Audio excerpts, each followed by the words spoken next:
벌써 한 해가 다 지났습니다. 참 빠르게 흘러갑니다. 52주가 그렇게 빨리 흘러갈 줄이야 맨날 느끼는 거지만 참 빠르게 흘러가는데요. 한 해를 돌아보면서 오늘 마지막 주일인데 과연 행복한가? 우리의 신앙의 결론은 찬송이며 감사이고 그것은 곧 행복이죠. 우리가 얼마만큼 행복하느냐, 이게 사실 그 믿음입니다. 믿음은 자유요, 자유는 곧 행복이다. 그리스도 예수 안에서 우리에게 주어진 이 자유가 우리에게 행복으로 이어져야 할 것인데, 적어도 우리가 지금까지 52주를 살면서 여러 어려움도 있었지만 적어도 오늘 이 시간만큼은 행복한 마음으로 또 행복한 찬송을, 예배를 하나님께 드려야 할 것입니다. 행복이 어디 있는가? 기본적으로 정직하게 살았다는 느낌이 있을 때 사람은 행복합니다. 행복은 정직한 자에게 주어지는 보상입니다. 사람들은 정직을 떠나서 물질을 모으고 또는 거짓을 행하면서 여러 물질의 풍요를 쌓으려고 하지만, 정직한 자에게 주어진 행복은 잠깐의 유희에 불과한 것입니다. 행복은 정직한 자에게 주어지는 보상이라는 것 명심해야 될 것입니다. 행복은 또한 그런가 하면 사랑할 수 있을 때 행복이 옵니다. 사람은 존재입니다. 존재. 존재에게 가장 필요한 것은 사랑의 대상이죠. 또 사랑할 수 있고 사랑받을 수 있는 것인데, 사랑할 수 있을 때 행복이 찾아오죠. 세 번째로 행복이 누구에게 오는가? 존재감입니다. 자신이 쓸모 있다고 여겨질 때, 자신이 어딘가 그 무엇에 누구에게라도 쓸모 있다고 여겨질 때 사람은 행복을 느낍니다. 네 번째, 오늘 설교와 연관된 것입니다. 유감이 없을 때 사람은 행복합니다. 유감이라는 게 뭡니까? 마음에 뭔가 차지 않는 것, 마음에 뭔가 미련이 남아있는 것, 또는 마음에 불평이나 원망이 남아있는 것, 이것이 유감입니다. 우리가 유감이다 이 뜻인데, 행복은 유감이 없을 때 그에게 주어집니다. 나타납니다. 우리가 지고의 행복이 여러 단계가 있다고 말할 때 최고의 행복은 뭐냐 하면, 이대로 죽어도 좋다, 이대로 끝내도 좋다, 이 사람이 가장 행복한 사람입니다. 얼마만큼 물질이 있냐 없냐는 나중 문제입니다. 지금 이대로 죽어도 좋다, 이대로 내 생이 끝나도 여한이 없다, 이 사람이 최고로 행복한 사람입니다. 천국이 어떤 곳이냐? 천국은 유감이 없는 곳입니다. 천국에서 뭔가 또 필요하다면 천국이 아닐 것입니다. 천국은 유감이 없는 곳이요, 감사만 있는 곳입니다. 유감이 있으면 행복할 수가 없습니다. 내 마음 안에 깨끗함이 있어야 될 것이며, 만족함이 있어야 될 것이며, 자족함이 있어야 될 것입니다. 결국 한 해에, 오늘 거의 한 해 마무리지 않습니까? 이번 주에 승부용신 예배 됐는데, 한 해를 마무리하면서 우리에게 행복의 실체는 뭐냐 할 때, 빈이냐 부냐, 물질이 많고 적음이냐가 아니라 내 안에 유감이 있느냐 없느냐라고 하는 것입니다. 특별히 신앙 안에서, 신앙은 전부입니다만, 신앙 안에서 기쁨과 온전한 예배의 핵심이, 가장 중요한 것이 뭐냐 할 때, 예수님에 대한 유감이 없어야 됩니다. 우리가 한 해를 마감하는 오늘 이 시점, 물론 송구영신 예배가 한 번 더 남긴 했지만, 이때 우리가 예수님에게 대해서 우리가 있어야 될 마음은 예수님에 대해서 유감 없는 마음입니다. 예수님에 대해서 아쉬움이 없어야 됩니다. 예수님에 대해서 뭔가 불평이나 어떤 그런 미련이 없어야 되는 것입니다. 행복은, 또는 진정한 믿음은 예수님 지금으로 충분합니다. 시므온이 아기 예수를 딱 보고 났을 때, 주제여 이제 말씀대로 내게 이루어지이다 하면서 그 평안을 얘기하지 않습니까? 예수님에 대한 유감이 없을 때 이게 신앙의 행복이고, 이게 예배 중에 최고의 예배라고 하는 것입니다. 오늘 본문에 보면 예수님께 유감이 가득한 두 여인이 나옵니다. 마르다와 마리아. 내용은 그런 것이죠. 오라버니 나사로가 병들어 죽게 되었습니다. 예수님께 도움을 요청했죠. 예수님이 천천히 오십니다. 나사로는 죽었고 4일이 되어서야 예수님께서 오십니다. 오신 예수님 오신다는 이제 소식을 듣고 마르다와 마리아가 나아가서 예수님께, 물론 예수님은 맞이합니다만 예수님께 원망 아닌 원망을 합니다. 예수님께서 여기 계셨더라면 내 오라버니가 죽지 아니하였을 것입니다. 오라버니가 죽었다는 사실도 인정하고 다 인정하지만 불평이 있습니다. 예수님께서 조금만 더 일찍 오셨다면 오빠가 죽지 않았을 것입니다. 마르다는 또는 마리아는 이 둘 다 이 얘기 하거든요. 둘 다 유감이 가득합니다. 모든 게 끝나버렸다는 것을 인정합니다만 모든 사건은 종료됐지만 마음 안에는 감사가 없습니다. 유감, 원망과 불평이 가득합니다. 나사로는 죽었고 벌써 4일이 되었고 썩어서 냄새가 나고 더 이상 아무것도 할 수 없습니다. 그런데 이 모든 이 정황은 실상은 예수님 때문입니다. 이렇게 얘기를 합니다. 만약 우리의 오늘 이 52주 마지막 주 예배가 또 무언가를 얻기 위한 그 간구의 연속이라면 좀 자중해야겠죠. 심지어 불평을 하나님께 아뢰는 거라면 좀 더 자제를 해야 될 것입니다. 우리가 알아야 됩니다. 복음은 반전이다. 복음은 이야기잖아요. 복음은 이야기입니다. 물론 이야기가 동화 이야기는 아니죠. 실체가 있는 이야기인데 복음은 반전의 이야기입니다. 오늘 보면 요한복음인데 요한복음에는 7개의 표적이 나옵니다. 예수님의 표적이 얼마나 많습니까? 그러나 7개만 선별해서 예수님이 누구신가에 대한 말씀을 증거하기 위하여 7개의 표적이 나오는데 물이 변하여 포도주가 되게 하신 기적, 왕의 신하의 죽어가는 아들을 살린 기적, 또 베데스다에서 38년 된 병자를 고치신 기적, 오병이어 기적, 그리고 물 위를 걸어오신 기적, 또 맹인의 눈을 치유하신 그 실로암 사건, 오늘 본문의 나사로의 이야기. 이 이야기들의 공통점은 더 이상 전개될 수 없는 종착점에서 시작된 이야기라는 거예요. 더 이상 전개될 수 없는 종착점에서 시작된 이야기. 우리가 이거 반전이라는 반전. 반전의 기적들입니다. 요한복음에 나온 기적들은 다 반전의 기적들입니다. 포도주가 떨어진 걸로 끝난 거예요. 근데 거기서 뭘 바라겠습니까? 많은 예수님이 물을 가지고 포도주를 만드신 겁니다. 왕의 신하도 더 이상 살 가망성이 없는 사람인 거예요. 근데 살렸죠. 베데스다 38년 동안 거기 있었던 사람을 뭔 수로 살리겠습니까? 그건 시간이 해결할 수 있는 문제도 아니에요. 누구도 해결할 수 없는. 오병이도 마찬가지죠. 빈들이고 때도 전물 없고 돈도 없고 이런 얘기죠. 모든 게 다 그렇습니다. 전개될 수 없는 종착점에서 시작된 이야기, 반전의 이야기라는 거예요. 근데 이 모든 반전의 이야기는 예수님의 등장과 더불어서 시작되었다.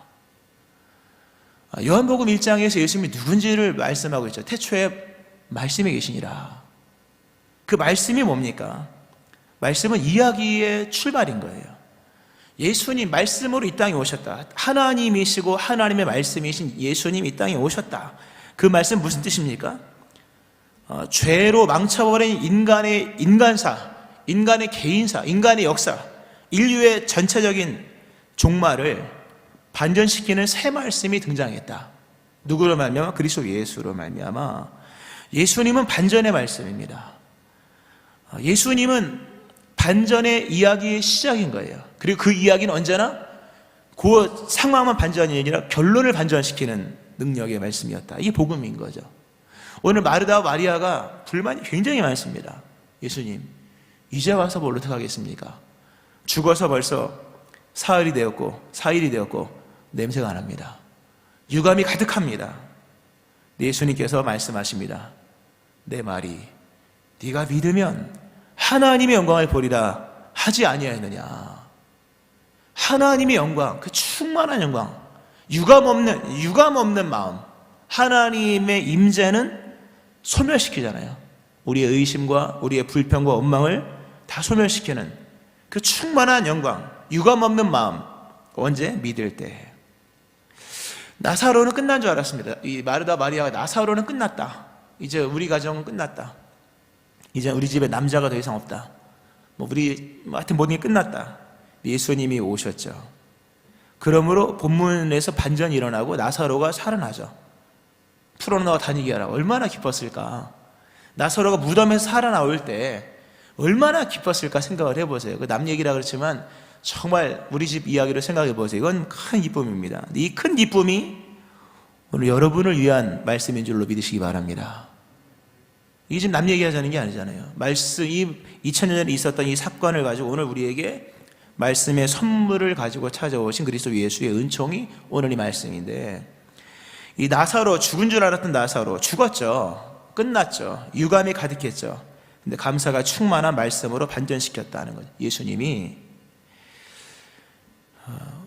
오늘 2020년 오늘 마지막 12월 27일 주일 예배를 드리는데요, 오늘이 어떠하든 간에 오늘 이후로 일어나는 그리스도 예수 이야기는 기대할 만한 반전의 이야기라는 것을 믿으시기 바랍니다. 이 믿음이 온라인으로 들으시는 분들 위에도 함께 하시기를 축원합니다. 여기에 중요한 게 있습니다.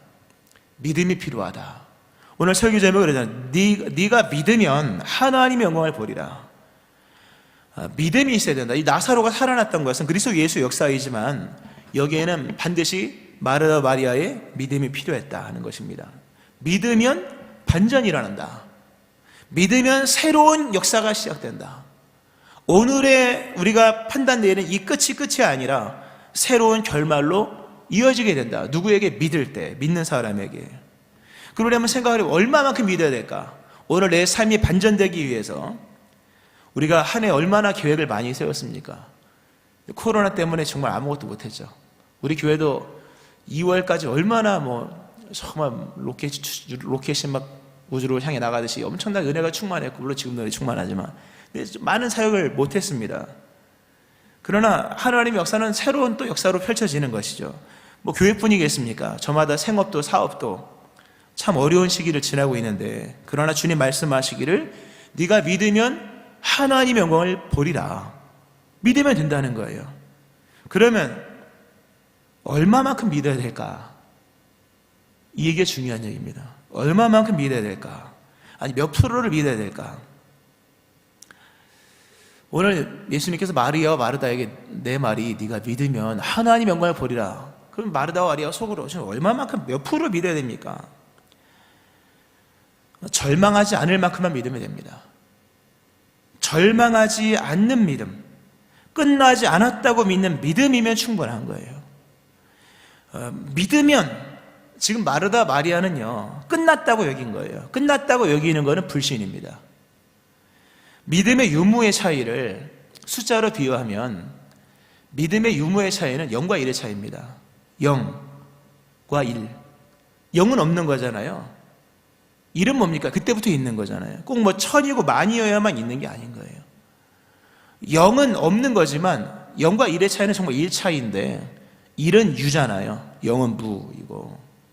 믿음 있음과 불신의 차이는 0과 1의 차이입니다. 절망과 신앙의 차이는 1의 차이라는 거죠. 오늘 내 말이 네가 믿으면 하나님의 영광을 보리라 하지 아니했느냐 할 때 여기서 말하는 믿음은 백의 믿음이 아니라는 것을 기억하셔야 됩니다. 절망하지 않을 만큼의 믿음, 즉 유감하지 않을 만큼의 믿음인 거예요. 다시 말씀드리면 끝났다고 여기지 않을 만큼의 믿음만 있으면 되는 거예요. 0이죠. 0은 절망이죠. 0은 유감입니다. 설령 유감이 있다 할지라도 기대는 저버리지 말아야 된다. 예수님의 능력을 일이라도 인정해 드리는 것이 믿음의 시작입니다. 오늘 예수님께서 내 말이 네가 믿으면 하나님의 영광을 보리라. 또 반전이 일어날 것이다. 여기서 말하는 믿으면이라고 하는 부분은 충만한 믿음을 얘기하는 것이 아닙니다. 1%의 믿음만 있어도 된다. 이걸 상황으로 이렇게 표현해가면 돌문을 옮길 정도의 믿음이면 된다. 예수님께서 내 말이 네가 믿으면 하나님의 영광을 보리라 하지 아니했느냐라는 말씀 전후를 보고 나면 돌문을 옮겨라. 돌을 옮겨라.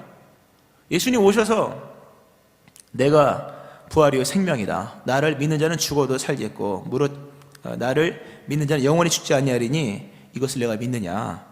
나는 부활이요 생명이니 나를 믿는 자는 죽어도 살겠고 무릇 살아서 나를 믿는 자는 영원히 죽지 아니하리니 이것을 내가 믿느냐. 믿는다 그래. 아멘 여러 얘기 하죠. 근데 예수님께서 돌을 옮기라 했을 때 마르다가 그때 한 얘기가 합니다. 예수님 벌써 죽은 지 4일 됐고 냄새가 납니다. 그때 하신 말씀이 믿음의 영광 버리라. 믿음을 가지셔야 됩니다. 여기서 말하는 믿음은 0에서 1로 옮겨지는 것이요, 만약에 1이 있다면 2로 가는 것이요, 2가 된다면 3으로 가는 것이고 100이 되면 더 좋은 것입니다. 도를 옮겨 놓을 수 있을 만큼의 믿음만 있으면 되는 거예요. 이걸 다른 말로 표현하면 예수님께 기회를 드릴 수 있는, 예수님께 기회를 드린다는 건 뭡니까? 예수님을 기대한다는 거잖아요. 오늘 이 말씀 믿음의 연이라는 부분을 우리가 잘 생각해 보면, 예수님은 마르다와 마리아에게 죽은 나사로를 살리라고 명한 게 아닙니다. 우리 예수님께서 우리에게 뭘 말씀하시는지 들어야 돼요. 사업을 일으켜라 이런 얘기가 아닌 거예요. 교회를 일으켜라 이런 얘기가 아닌 거예요. 그건 다 예수님의 몫이잖아요. 누가 그 키를 한 자나 더 할 수 있겠습니까? 그건 하늘 아버지나 하시는 일이잖아요. 나사로를 살리는 일은 예수님의 몫이지 마르다 마리아의 몫이 아닌 거잖아요. 우리가 사업을 만약 사업가라면 사업을 일으킨다, 그 우리 몫입니까 여러분? 집을 세우는 건 누구의 몫입니까? 하나님의 몫이 성경에 나오잖아요. 집을 세우는 것, 사람의 키를 자라게 하는 것, 모든 게 마찬가지입니다. 하나님의 몫이요, 예수님의 몫입니다.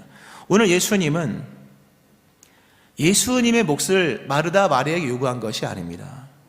나사로를 살리는 일은 전적으로 예수님의 몫이고 예수님의 역할이에요. 예수님은 우리에게 예수님의 몫까지 요구하지 않아요. 예수님이 우리에게 원하시는 것은 믿음 하나 요구하는 거예요. 예수님께서 나사로를 살리실 수 있다는 것을 믿는 믿음, 그 믿음만 나에게 좀 보여줘라. 그게 뭡니까? 도를 옮기는 거예요. 우리는 도를 옮길 만큼의 믿음만 있으면 되는 거예요. 나머지는 예수님이 하시는 거예요. 나사로를 살리라는 얘기가 아니잖아요, 지금요. 교회도 마찬가지예요. 교회를 부흥시키라. 누가 교회를 부흥시킵니까? 그건 다 하나님이 하시는 것. 집을 일으키는 것도 하나님이 하시는 것이요, 여러분의 생업을 잘되게 하는 것도 하나님이 하시는 것이요, 뿌리고 나고 자라게 하는 모든 것들도 결국 자라게 하시는 하나님이시다. 믿음을 좀 분별력 있게 해야 될 것입니다. 예수님께서 우리에게 믿음을 가지라고 한 것은 나사로를 네가 살릴 수 있냐 없냐 이런 얘기가 아닌 거예요. 그건 전적으로 주님의 역사인 거예요. 우린 단지 돌문을 옮길 정도의 믿음, 다시 말씀드리면 절망하지 않고 예수님을 또다시 기대할 수 있을 만큼의 믿음 하나면 충분한 거예요. 그 믿는 믿음 안에서 농부라면 씨를 뿌리는 것이요, 목사라면 옥회를 또 신실하게 해나가는 것이요, 가장이라면 열심히 또 집을 섬기는 것이며, 사업하는 사람은 뭡니까? 날마다 기도하면서 충실하게 하나님 보시 착하고 충성, 잘하였다, 잘해야 되고 착하고 이렇게 충성된 모습으로 살아가면, 돌문만 열면 하나님은 여러분의 삶에 끝나버린 것 같은 그런 일들을 다시 새롭게 시작하신다는 사실입니다. 할렐루야. 이 유감이라고 하는 것은 신앙의 한계에 직면했을 때 일어나는 것이요, 더 나아가서 믿음의 한계는 무지에서 시작된다는 거예요. 사람이 내일 일을 알면 걱정할 게 없어요. 물론 긍정적인 차원에서 얘기겠지만, 마르다 마리아가 불평불만 가득했죠. 그것은 예수님을 몰랐기 때문입니다. 믿음의 한계, 오늘의 유감, 오늘의 원망, 오늘 12월 27일에서마저도 하나님께 대한 불평, 원망이 있다면 그것은 하나님에 대한 믿음이, 그리스도 예수에 대한 믿음의 어떤 지식이 충만하지 않기 때문입니다. 오늘 예수님 말씀하시죠. 오늘 전체 다 읽진 않았지만 아까 말씀드린 것처럼 예수께서 이르시되 나는 부활이요 생명이니 나를 믿는 자는 죽어도 살겠고 무릇 살아서 나를 믿는 자는 영원히 죽지 아니하리니 이것을 내가 믿느냐. 기독교의 신앙의 핵심, 그리스도 예수의 지식의 핵심은 예수님은 부활이다. 한번 따라 하시겠습니다. 예수님은 부활이십니다. 예수님은 부활인 겁니다. 이게 우리가 알아야 될 그리스도 예수의 충만한 지식인 겁니다.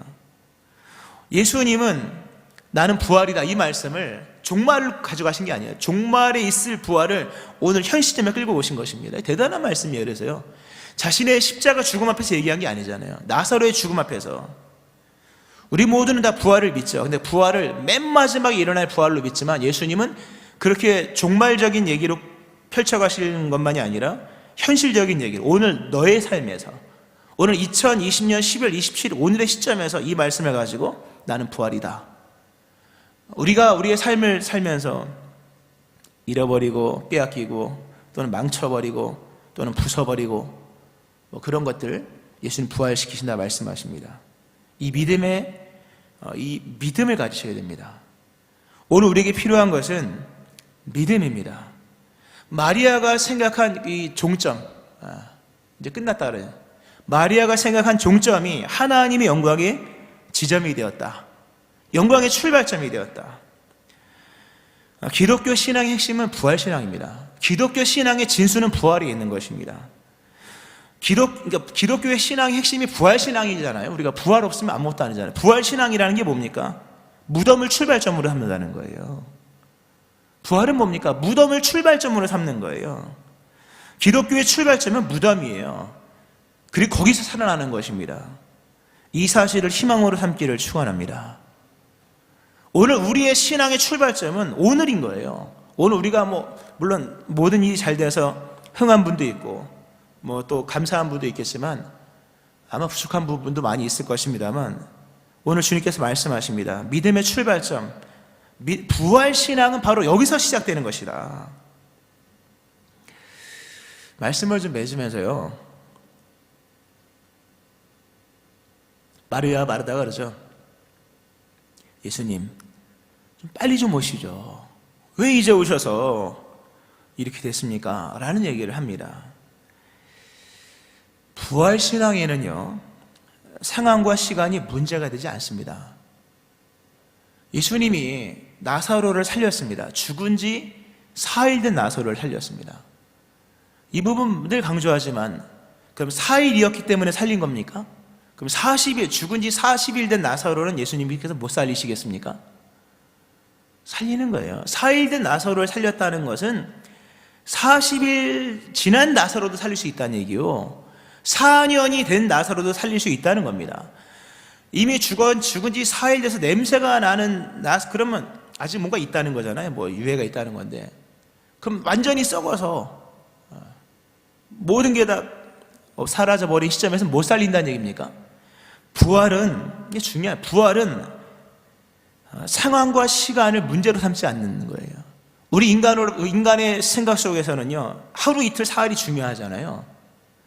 지금 마르다가 지금 하루 이틀 사흘 날 쉬고 있잖아요. 아무런 의미가 없는 거예요. 지금 상황 보고 하잖아요. 지금 썩어서 냄새 난다.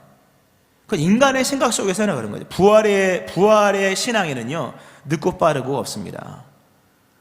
살리는데 날짜가 필요합니까?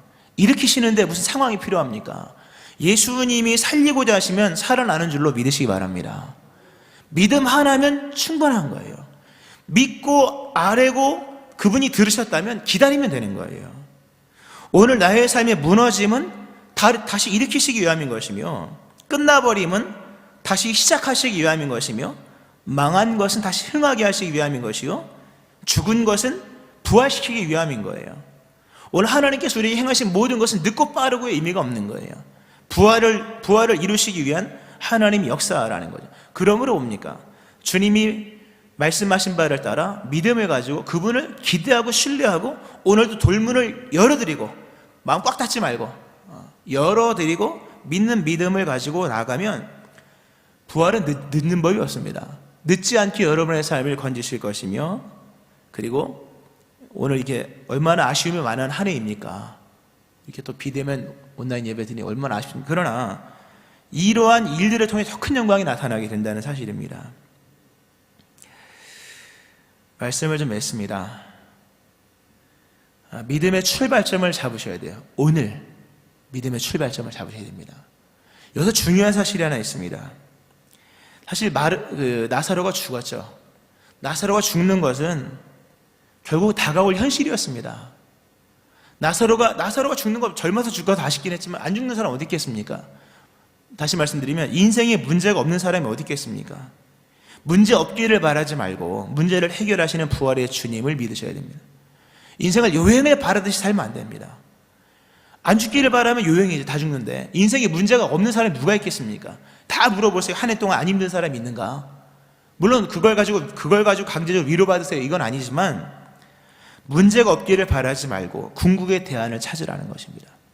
예수님, 궁극의 대안, 모든 문제를 해결하시는 궁극의 대안, 그분을 믿는 믿음 안에서 오늘 믿음의 새 출발의 시점을 잡는 거예요. 돌문을 옮기는 시점. 수많은 유감이 있어서 오늘 참 한 해 참 힘들었다. 힘든 것은 힘든 것이지만 이제 1%의 새로운 믿음을 시작하는 날로 오늘을 삼으셔야 되는 겁니다. 다시금 주를 믿는 믿음으로, 늦은 것이 아니라 하나님 역사가 예비되어 있는 사건으로 돌문을 열고 예수님께 기회를 드리는 것입니다. 그리할 때에 예수님께서 여러분의 삶을 새롭게 하실 것입니다.